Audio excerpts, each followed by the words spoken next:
এসেছে, সপ্তাহখানেকের মধ্যে ধান কাটতে হবে। বেশ বেশ, তাহলে তো ভালোই হলো। এই মাসের শেষের দিকেই তো নবাব বাহাদুরকে শস্যের খাজনা পাঠানোর কথা। হ্যাঁ মহারাজ, এবারে নবাব বাহাদুর খুশি হবে। ঠিক বলেছ গোপাল।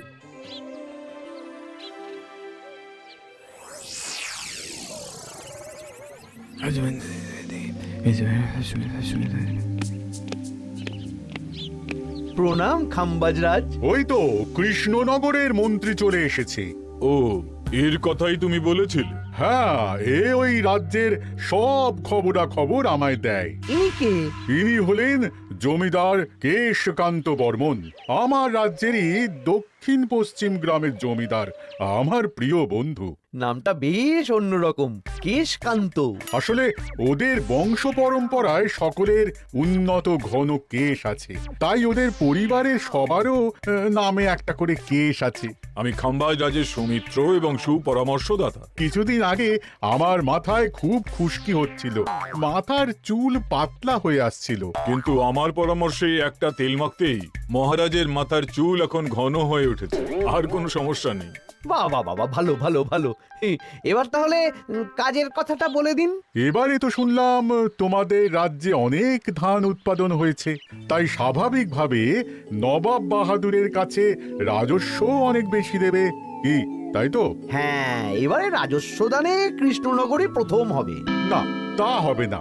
নবাবের কাছে অত ধান পৌঁছবে না, এমনকি কৃষ্ণচন্দ্রের কাছেই চাষিরা বেশি ধান রাজস্ব দিতে পারবে না। সেটা কি করে হয়? পাকা ধানে মই দিতে হবে। বললাম না, ও আমার সুপরামর্শদাতা। হ্যাঁ, আমার মন্ত্রীকে বাণিজ্যের কাজে বাইরে পাঠিয়েছি কিছুদিন, তাই কেশকান্ত মাঝে মধ্যেই আমার কাছে আসে, গল্পগুজব করে আর সুপরামর্শ দেয়। কিন্তু আমি কি করব? তুমি রাতের অন্ধকারে চাষিদের ধান জমিতে পাকা ধানে মই দিয়ে দাও, এমন ভাবে কাজটা করবে যাতে কাক পক্ষীতেও টের না পায়। আর তাতে আমার লাভ? প্রত্যেক বছর নবাব রাজস্ব দানে বিজয়ীকে ৩,০০০ মোহর দেয়, আমি তোমাকে তার থেকে ১,০০০ মোহর উপহার দেব। ১,০০০ মোহর? হ্যাঁ হ্যাঁ, যাও যাও যাও, কাজটা শুরু করে দাও। আচ্ছা।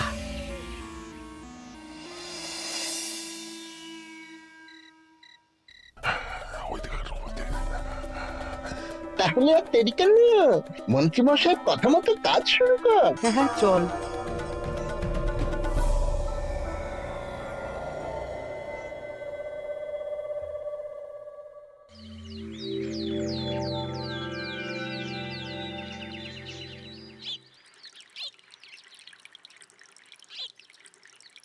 এবারে তো চাষাবাদ বেশ ভালোই হয়েছে। আশা করি নবাব বাহাদুরের কাছ থেকে এবারে আমরাই পুরস্কার পাবো। হ্যাঁ মহারাজ, সারা বাংলায় কৃষ্ণনগরের মতো উৎপাদন এই বছরে কোথাও হয়নি। সর্বনাশ হয়ে গেছে মহারাজ, সর্বনাশ হয়ে গেছে। কি সর্বনাশ হয়েছে গো পুটির বাবা? গতকাল রাতে আমাদের সব জমির পাকা ধানে মই দিয়ে দিয়েছে। সে কি? এবার আমরা কি করব মহারাজ? কাদের কাদের জমিতে হয়েছে এসব? যেই জমিতে তাকাবেন সেই জমিতেই এই কাণ্ড, ধান ঝরে সব মাটিতে পড়ে আছে। এবার আমরা কি করব? হায় হায় হায়, এবার আমাদের রাজ্যের কি হবে? নবাব বাহাদুরকে তো জবাব দিতে পারবো না। বড় বিপদ হয়ে গেল, রাজ্যে গ্রহের প্রকোপ নেমে এলো। ও, আর কদিন পরেই আমার টেকে আসবে ১,০০০ মোহর। ঠিক আছে, তোমরা সবাই এখন বাড়ি যাও। না, আমার মন মেজাজ ভালো নেই।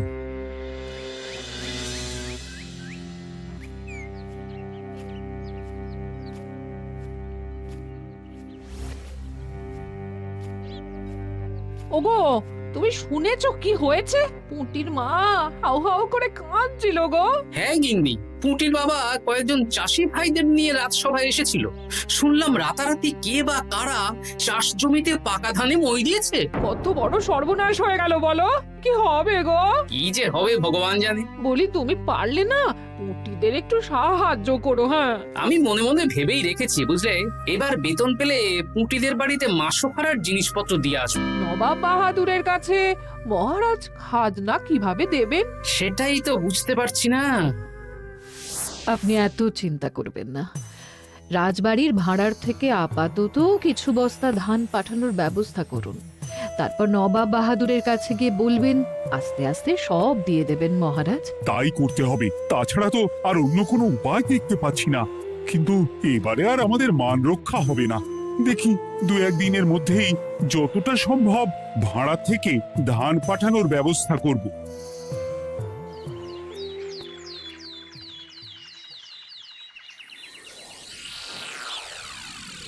এই বছর 10,000 বস্তা ধান রাজস্ব এসেছে খাম্বাজ রাজ্য থেকে, 7,000 বস্তা ধান এসেছে বর্ধমান রাজ্য থেকে, আর মাত্র 100 বস্তা এসেছে কৃষ্ণনগর থেকে। তাই এবছরের বিজয়ী রাজ্য হচ্ছে খাম্বাজ রাজ্য। খাম্বাজ রাজ্যের রাজার হাতে 3,000 মোহর উপহার হিসেবে তুলে দিচ্ছেন। আর কৃষ্ণচন্দ্র, তোমার রাজ্যের এরকম হাল কেন? এবারে আমাদের সমস্ত রাজ্যের পাকা ধানে কেউ বা কারা মই দিয়ে দিয়েছে। সেসব তোমার মাথা ব্যথা, আমার ধান কোথায়? 100 বস্তা ধান রাজস্ব, কম করে 800 বস্তা ধান রাজস্ব দেওয়ার কথা, কিন্তু তুমি তোমার কথার খেলাপ করেছো। এই বছর আমি নিরুপায় জাহাপানা। আমিও নিরুপায়। হয় তুমি আগামী 1 সপ্তাহের মধ্যে আমাকে 5,000 মোহর দেবে, নইলে কৃষ্ণনগরের সিংহাসন থেকে সরে যাবে। এত বড় শাস্তি দেবেন না নবাব বাহাদুর। আপনি অন্তত মাস 6 সময় দিন, আবার ধান চাষ করিয়ে আপনাকে প্রাপ্য ধান দেওয়া হবে। বেশি কথা বলছো কৃষ্ণচন্দ্র, তুমি 5,000 নয় 6,000 মোহর 1 সপ্তাহের মধ্যে দেবে। বেটা গোপাল বেশি পাকা, অত কথা বলতে কে বলেছিল? গোপাল, এটা তুমি কি করলে? হায় হায় হায়! সর্বনাশের সময় যখন ঘনিয়ে আসে, তখন বিপদের ওপর বিপদ এভাবেই আসে। আমার পাওনা। আরে এখন না, তোমাকে পাঠিয়ে দেব। ওই দেখুন, খাম্বাজ রাজের সাথে কথা বলছে। এখন বেশি কথা বললে কৃষ্ণচন্দ্র আর গোপাল সন্দেহ করবে। চলুন তো দেখি ওখানে গিয়ে কি কথা বলছে। কি কথা বলছো মন্ত্রী? মন্ত্রী আমায় বিজয় অভিনন্দন জানাচ্ছিল। বিজয় অভিনন্দন তো উপহার পাওয়ার সময় জানাতে পারতেন মন্ত্রী মশাই। যাই হোক, আপনাকে তো ঠিক চিনতে পারছি না। আমার নাম কেশকান্ত, আমি খাম্বাজ রাজ্যের দক্ষিণ পশ্চিম গ্রামের জমিদার। কেশকান্ত আমার বিশেষ বন্ধু। আপনার কেশ নিয়ে বেশ ভাব দেখছি। হ্যাঁ, ওই কদিন আগে তো খাম্বাজ রাজের মাথার চুল পাতলা হয়ে আসছিল, খুশকি হচ্ছিল আর কি। তো ওনার পরামর্শে একটা তেল মেখেই তো খাম্বাজ রাজের আবার ঘন কালো চুল ফিরে এসেছে। কেশকান্ত জমিদার হতে পারে, কিন্তু ওর অর্থনৈতিক অবস্থা তাবর রাজাদের থেকে অনেক ভালো। কয়েক হাজার বিঘা জমির মালিকও, তার সাথে চুলের তেলের ব্যবসা করেও হাজার হাজার মোহর রোজগার করে। এই, এখন চুল নিয়ে চুলোচুলি না করে চলো কৃষ্ণনগরে ফিরি। এমনিতেই মন মেজাজ খারাপ, 1 সপ্তাহের মধ্যে আবার 6,000 মোহর জোগাড় করতে হবে। হ্যাঁ, চলুন চলুন।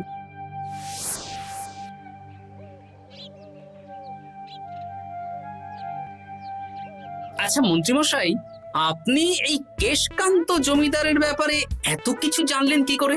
ওনার সাথে তো আমাদের আজই প্রথম দেখা। হাওয়ায় কত খবরই ভেসে আসে, সেরকম আমার কানেও এসেছিল। সব বাদ দাও। গোপাল, মন্ত্রী, দুজনেই ভাবনা চিন্তা করো কিভাবে 6,000 মোহর জোগাড় হবে। পাকা ধানে মই পড়লো, এখন আবার এত বড় বোঝা। আমার কাছেও মহারাজ বেশি অর্থ নেই, সব মিলিয়ে মিশিয়ে ওই 150 থেকে 200 মোহর মতো আছে বাড়িতে।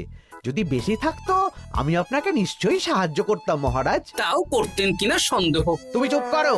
মন্ত্রীমশাই ওই লোকটাকে জানলো কি করে? এই লোকটাকে তো আগে দেখারই কথা না। না, ব্যাপারটা নিয়ে ভাবতে হবে। চলুন চলুন।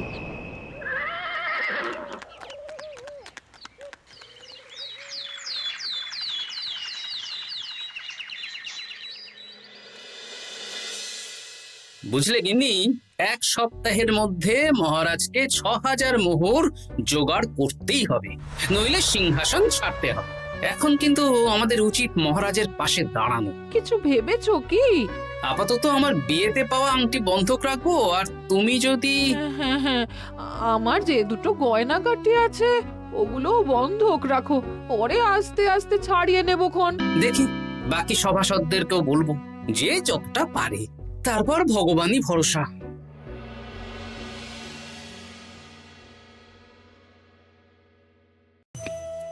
আপনি এত চিন্তা করবেন না মহারাজ। চিন্তা না করে কি আর কোনো উপায় আছে? সিন্ধুকে যা আছে তা দিয়ে 3000 মোহর হয়ে যাবে, কিন্তু তারপর আর কি করব? এবার কি নিরুপায় হয়ে জায়গা জমি বিক্রি করতে হবে? কিছু একটা করতেই হবে। আপনি গোপালকে একবার বলে দেখুন, প্রত্যেকবার যখনই বিপদে পড়েছেন তখন গোপালই আপনাকে বাঁচিয়েছে। দেখি আগামীকাল রাজসভা শুরু হওয়ার আগে গোপালের সাথে ব্যাপারটা নিয়ে আলোচনা করব।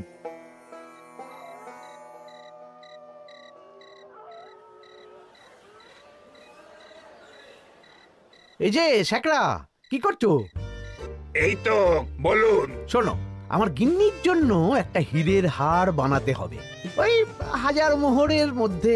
1000 মোহরে তো হীরের নাক, কান, গলা, হাত, পা সব গয়না, এই সব গয়না হয়ে যাবে মন্ত্রীমশাই। তাহলে বানাও, এই নাও 1000 মোহর। ওরে বাবা, মন্ত্রী মশাই 1000 মোহর! এই মন্দার বাজারে এত মোহর কোথায় পেলেন? গতকালই তো বললেন আপনার কাছে 150 থেকে 200টা আছে। সে যেখান থেকেই পাই তাতে তোমার কি? না, আমার কিছু না। শ্যাকরা, আমি কয়েকটা গয়না বন্ধক রাখবো। দেখি কি আছে।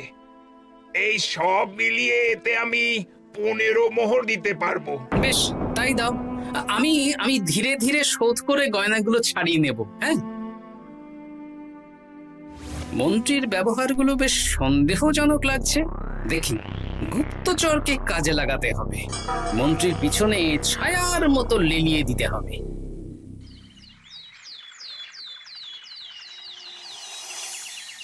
মহারাজ, আমি চেষ্টা করছি আপনার এই মোহর কিভাবে জোগাড় করা যায়, আপ্রাণ চেষ্টা করছি। দেখো বা আমি 3000 মোহর পারবো, কিন্তু তার বেশি হলে জায়গা জমি বেচতে হবে, হাতে যে বেশি দিন সময়ও নেই। আচ্ছা মহারাজ, দেখছি। তবে মন্ত্রীমশাই চাইলেই আপনাকে 1000 মোহর দিয়ে সাহায্য করতে পারতেন, কিন্তু উনি তা না দিয়ে ওনার গিন্নির গয়না বানাচ্ছেন, হীরের গয়না। এ কি, মন্ত্রী তো কালকেই বলল ওর কাছে 150 থেকে 200 মোহর আছে মাত্র। 1000 মোহর কোথা থেকে পেল? সে উনিই জানেন, তবে তার খবর খুব তাড়াতাড়ি আশা করি পেয়ে যাব মহারাজ।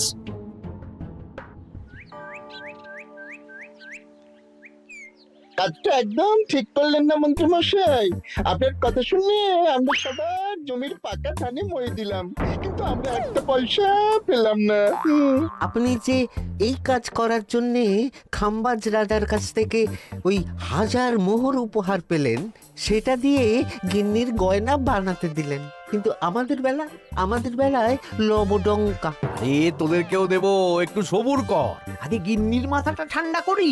না না, আমাদের এক্ষুনি চাই। আরে এক্ষুনি কি করে দেবো, আমার হাত খালি। আচ্ছা আচ্ছা, ঠিক আছে, এই নে 2 মোহর ধর, 2 ভাই ভাগ করে নে, পরে আরো দেবো। এটা কিন্তু ঠিক না। এসব আলোচনা খোলামেলা জায়গায় করা উচিত না। উফ, পরে তোদের সাথে কথা বলবো, এখন যেতে দে, বাজার করব, তারপর আবার রাজসভা আছে।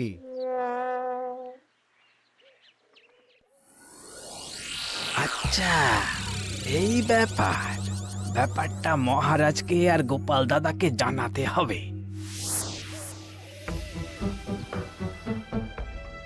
গোপাল দাদা, মহারাজ আসল খবর পেয়ে গেছি। কি খবর? আমি একটু আগে শুনলাম। কাজটা একদম ঠিক করলেন না মন্ত্রী মশাই। আপনার কথা শুনে আমরা সবার জমির পাকা ধানে মই দিলাম, কিন্তু আমরা একটা পয়সা পেলাম না। আরে তোদেরকেও দেবো, একটু সবুর কর। মন্ত্রী, আমি না তোমাকে মেরেই ফেলবো। মহারাজ, মন্ত্রী মশাই এখানে গৌণ। উনি অর্থের লোভে এসব করেছেন, আর ওনাকে দিয়ে করিয়েছেন খাম্বাজ রাজ। হ্যাঁ, যাতে এবারে বিজয়ী হতে পারেন। তাই আপনি এই খবর 5 কান করবেন না মহারাজ। আমি খাম্বাজ রাজ আর ওই কেশকান্তর কাছ থেকে ক্ষতিপূরণ ঠিক আদায় করে আনব। কিন্তু কিভাবে? শুনুন তাহলে।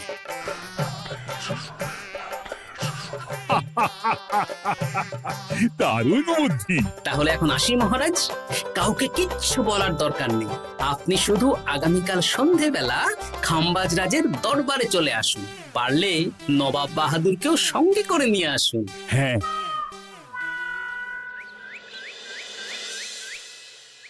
প্রণাম খাম্বাজ রাজ। কে আপনি?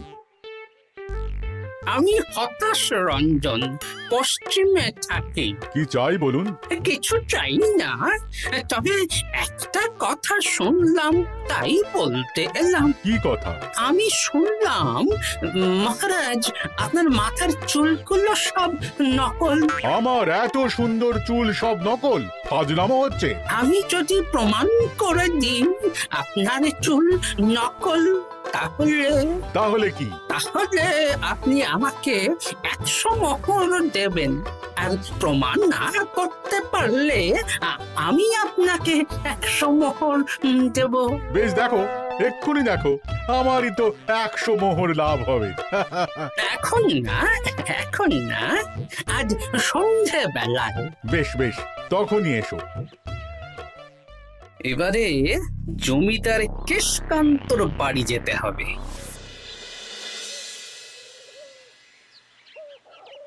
জমিদার মশাই বাড়ি আছেন? কে মশাই আপনি? আমি হতাশ রঞ্জন, পশ্চিমে থাকি। আমি বিশাল ক্ষমতাশালী লোক। কিসের ক্ষমতা? আমি রাজরাজাদের মারধর করি, চুল ধরে টানি, শাস্তি দিই। এসব কি উল্টোপাল্টা বলছেন? খাম্বাজ রাজ আপনার বন্ধু না? হ্যাঁ, প্রিয় বন্ধু। ওনাকেও আমি আপনার সামনে চুল ধরে টানবো, কিন্তু উনি কিচ্ছু করতে পারবেন না। উনি আপনাকে শুলে চড়াবেন। কিছুই করতে পারবেন না, বললাম না আমি বিশাল ক্ষমতাশালী লোক। বিশ্বাস হচ্ছে না তো? তাহলে বাজি ধরুন, 10,000 মোহরের বাজি। 10,000 মোহরের বাজি? হ্যাঁ, আজ আমি খাম্বাজ রাজের রাজবাড়ি যাব, আর আমার শক্তি প্রদর্শন করব। ওনার চুল ধরে টানা হেঁচড়া করব, ওনাকে আহত করব, কিন্তু উনি আমাকে কিছুই করতে পারবেন না। বেশ রাজি, বাজি 10,100 মোহর দিতে পারবেন তো? হ্যাঁ, আমি বাজি হারলে আপনাকে দেব 10,100 মোহর। দরকার হলে ওই কাগজে কলমে লিখিত পরিত করে নিন। বেশ, তাহলে তাই হোক। কিন্তু হ্যাঁ, একটা কথা, আমি শক্তি প্রদর্শন করার আগে থেকে প্রক্রিয়া চলাকালীন সময় পর্যন্ত আপনি খাম্বাজ রাজের সাথে কোনো কথা বলতে পারবেন না। বেশ বেশ।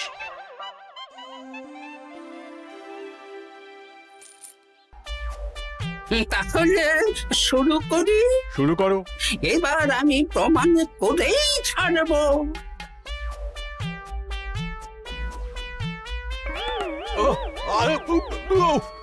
লাগছে লাগছে, বাবারে, লাগছে এই সেরেছে। লাগছে, এ তো সত্যি সত্যি চুল ধরে টানছে। লাগছে লাগছে, বাবারে, বাবা। ওরে বাবা রে বাবা, কি শক্ত!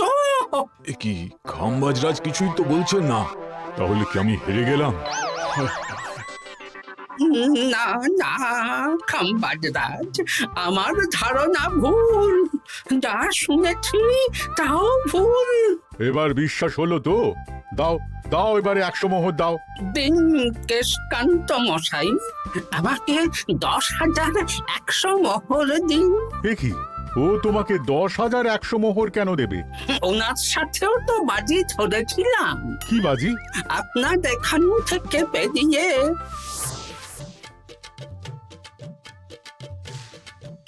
এবারে দিন তো দেখি, সব কাগজ কলমে লেখা আছে। এই নাও। হায় হায় হায় হায়। সাবাস গোপাল, সাবাস, তুমি আমার মুখ রক্ষা করেছো। গোপাল, কৃষ্ণচন্দ্র, নবাব বাহাদুর, আপনারা? হ্যাঁ, আমি গোপাল। এটা ছাড়া আর কোনো উপায় ছিল না খাম্বাজরাজ। আপনি আমাদের মন্ত্রীর মাথা খেয়ে যে জঘন্য কাজটা করিয়েছেন, সেটা তো আর প্রমাণ করতে পারতাম না। তাই ছলে বলে কৌশলে আপনার প্রিয় বন্ধুর কাছ থেকে আদায় করে নিলাম। হ্যাঁ নয়, হ্যাঁ।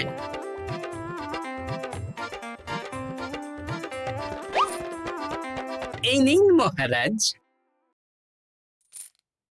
এতে কত মোহর আছে? 10,100 মোহর। এর থেকে 100 খাম্বাজ রাজকে দিন, 6,000 নবাব বাহাদুরকে, আর বাকিটা আপনার কাছে রাখুন। এত ধান নষ্ট হলো। কৃষ্ণচন্দ্র আমাকে সবটা বলেছে, আর ওর মন্ত্রীকেও নিয়ে এসেছি।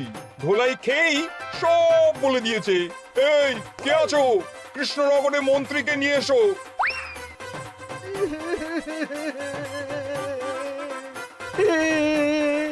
মার খেয়ে আমি সব বলে দিয়েছি খাম্বাজ রাজ। উদ্ধার করে তো জাহাপানা, আমাকে ক্ষমা করে দিন। এর কোনো ক্ষমা নেই। তোমাকে আমি কারাগারে বন্দি করব। হায় হায় হায়, সামান্য